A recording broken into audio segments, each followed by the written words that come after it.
நாம் கல்யாணம் பண்ணுற சமயத்தில்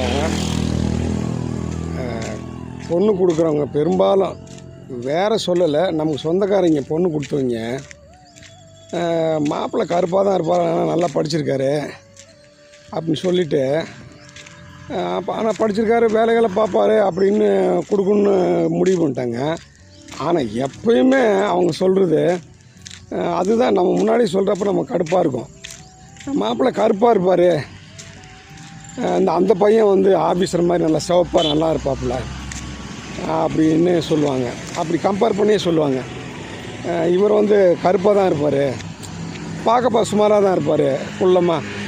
அந்த பையன் வந்து ஹீரோ மாதிரி நல்ல ஹைட்டாக நல்லா சிவப்பாக, அந்த அண்டர்லைன் பண்ணுறது சிவப்பு கலரு நல்ல சிவப்பாக ஆஃபீஸர் மாதிரி இருப்பாங்க அப்படின்னு.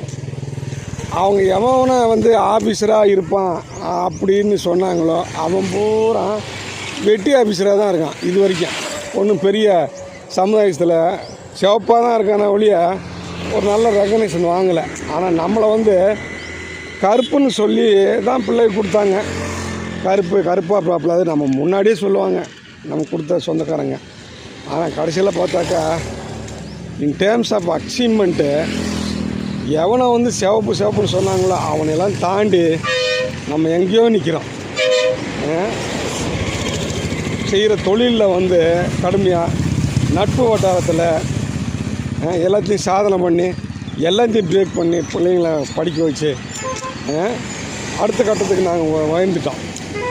ஏன்னா தாம்பத்திய வாழ்க்கையிலையும் ஒரு தடவை கூட தன்னுடைய மனைவியை சண்டை போட்டு வீட்டுக்கு அனுப்பாமல் அந்த எவனை சிவப்புன்னு சொன்னாங்களோ அவன் யாரையோ கட்டிட்டு டார்ச்சர் பண்ணிட்டு வாழ்க்கை நல்லா அமையாமல் வாழ்க்கையை அட்ஜஸ்ட் பண்ணி போகாமல் நம்மளை கருப்புன்னாங்க. கருப்பு குள்ளமாக இருக்கிறான், பார்க்க சுமாராக தான் இருப்பாப்புல அப்படின்னு சொன்னது.